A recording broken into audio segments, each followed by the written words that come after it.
Hello everyone. How's your day? I hope you all are doing absolutely fine.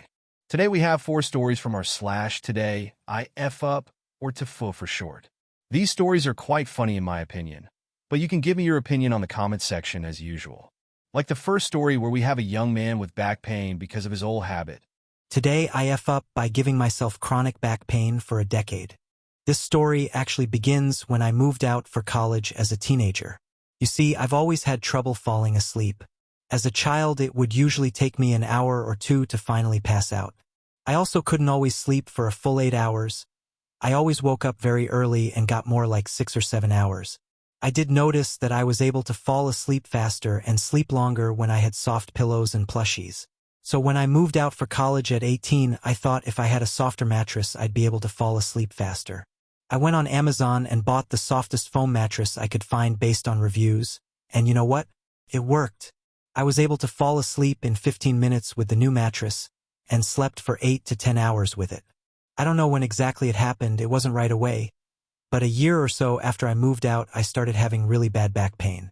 Back problems run in my family, so I didn't think much of it and did my best to work through it. Especially as a broke college kid with no money for a doctor, I thought it might just be a result of stress or my active lifestyle. Especially since most of that pain could be taken care of with some over-the-counter painkillers and stretching. However, the last year or so it got so much worse. I would lay in bed for 30 minutes every morning, not to procrastinate or be lazy, but because I would be in so much pain every morning when I woke up I literally couldn't move. The pain was so bad I would be sobbing just trying to get out of bed. I would have to inch my way over to the edge of the bed on my back and slowly slide off so I could sit on the floor. I don't know why, but I was usually able to stand up from sitting on the floor, but it would cause shocks of pain up and down my spine to try and sit up from laying down on the mattress. Nothing I tried over the last year helped either. I did yoga, swimming, painkillers, massage therapy. I was even considering trying acupuncture, which for me was a crazy last resort because I'm terrified of needles. I panicked getting my annual flu shot. Everything I tried helped relieve my pain throughout the day, but the next morning I would be in the same position again, struggling and crying just to get up. A couple months ago, though, I visited my friend in a different state and stayed in their guest room. The mattress was very hard and I had some trouble falling asleep. When I woke up in the morning, though, no pain. I was able to sit up and get off the bed with zero issues. It was like that the entire week. I thought back and realized that when I went on vacation a couple years ago with one of my exes, we stayed at a hotel with a medium firm mattress, and I had less back pain that week as well. I did some research online, and some people said that if you're waking up every morning with back pain, your mattress might be too soft and not giving you enough support. Well, I recently moved apartments and decided to try sleeping on the floor before putting my bed frame back together to see if the mattress really was the problem. Guess what? My back pain is basically 90% gone after a few weeks. I'm currently sleeping on the floor with just some pillows and blankets. I'm back to having some trouble falling asleep and sleeping for fewer hours, about 6 to 7 instead of 8 to 10, like when I was a child. Although, I have found that waking up earlier and not struggling for 30 minutes every morning is helping me be more productive at the beginning of the day. I guess a soft mattress is more comfortable to me, but my back really does need support. I'll take being slightly more tired compared to being in constant pain. I moved out at 18 and am 27 now, so this has been going on for almost a decade. I'm just mad at myself for not connecting the dots sooner and basically torturing myself every day for 9 years. I guess because it didn't happen right away, escalated slowly, and only got really bad over the last year, it wasn't obvious to me. Although I still feel dumb and am kicking myself. My mattress and bed frame are currently in the living room, and I'm trying to think about what to do with them. Should I sell them or throw them away? I'm not sure. I'm also thinking about getting one of those Japanese floor mattresses because I don't want to risk this ever happening again. I'm going to pass on the same advice that I also got from an internet stranger. If you're waking up every morning with pain, check to see if your mattress is the problem. TLDR. I didn't realize my mattress was too soft and was the cause of my chronic back pain for 9 years. I'm now sleeping on the floor. Thank you for sharing this story. It's a valuable reminder that our environment, including something as mundane as a mattress, can have long-term effects on our health. And it's not dumb that you didn't connect the dots sooner. Sometimes it takes experiencing something different to reveal the root cause of a problem. Today I F up by getting my rental car towed, thinking it was stolen, and now AVIS is charging me for days I'm not even using it. So, I was on a business trip in Miami this past week, Monday through Saturday. I rented a car with AVIS to get around, thinking it'd be easy, convenient, stress-free. Yeah, famous last words. The week goes smoothly until late Thursday night. I'm beyond exhausted after a full day of meetings and drive back to my hotel. Park the rental in what looks like a hotel-designated parking area, slap on my hotel parking pass, and go collapse in my room. Friday morning rolls around. I'm packing up to head out for my last meeting of the trip when I realize my car is gone. It's just not there. Cue immediate panic. My mind's racing with every worst-case scenario. And like a total genius, my first conclusion is, someone stole it. Yes, this was the beginning of the chain reaction of foos.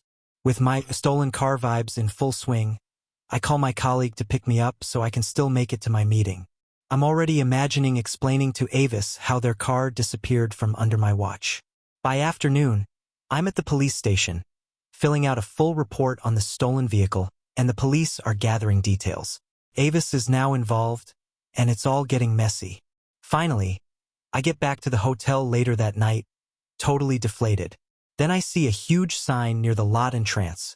Hotel guests, do not park here or you will be towed. So there's a chance it wasn't stolen after all. I go to the front desk and ask if they know anything about towed cars, and they give me a number to call.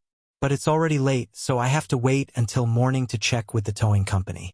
All I could do was sit there, wondering how I got myself into this mess. Saturday morning, I call the tow company, and yep, they have my car. They towed it because, apparently, I parked in a shared lot that my hotel guests aren't allowed to use. But here's where the real kicker comes in. They won't release it until AVIS sends someone to claim it, since it's a rental, even though I have the key and the rental agreement under my name. So I call AVIS, hoping they'll handle it quickly. But nope. They inform me that they need to send a rep to the lot, process some paperwork, and then arrange for the car to get back to the airport. And guess what?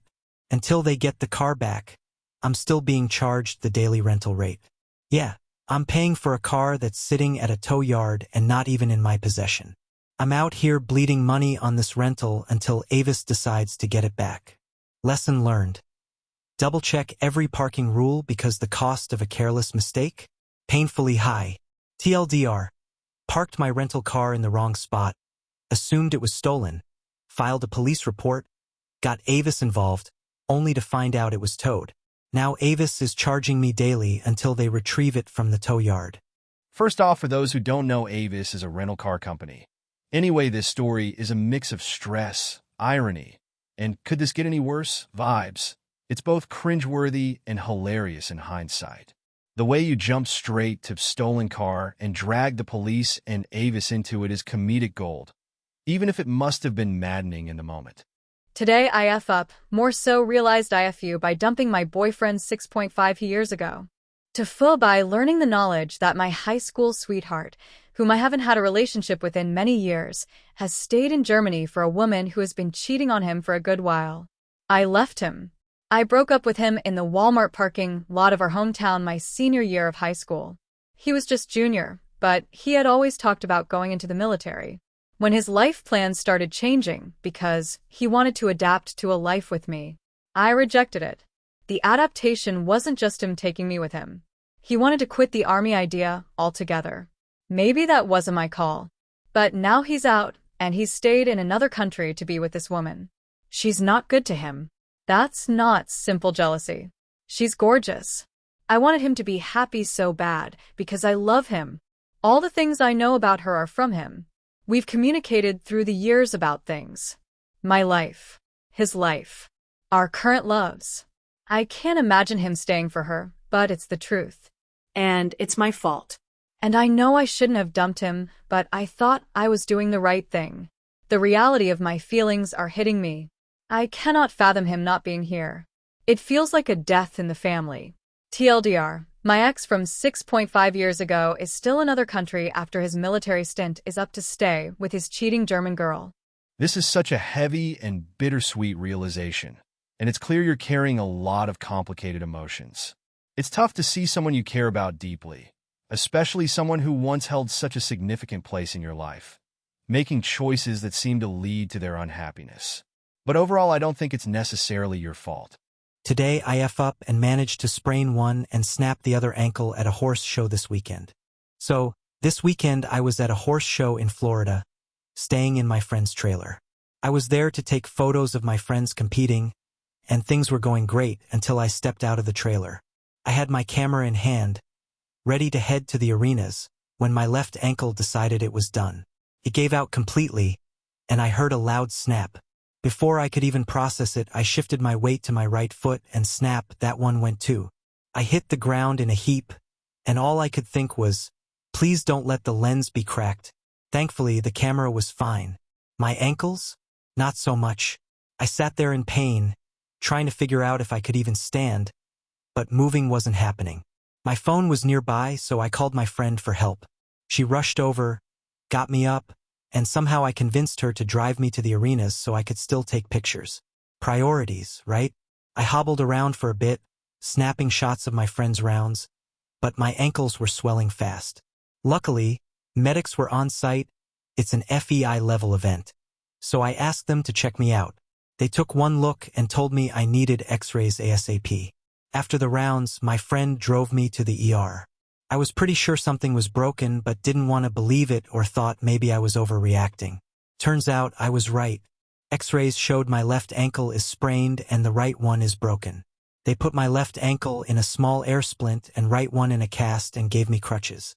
I'm now relying on the sprained ankle to do all the work, which is not ideal.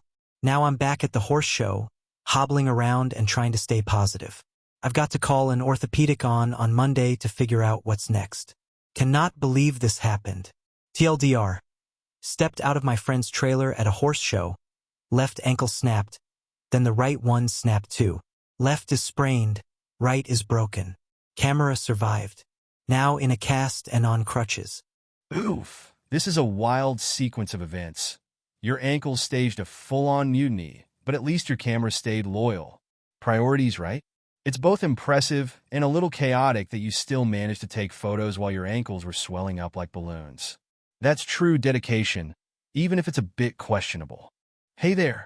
If you've made it to the end of this video, thank you so much for sticking around. Your support means the world to me. Don't forget to like, comment, and subscribe if you enjoyed it. It really helps out the channel. And if you want more content like this, make sure to hit that notification bell so you'll never miss an update. Thanks again, and I'll see you in the next one. Stay fine.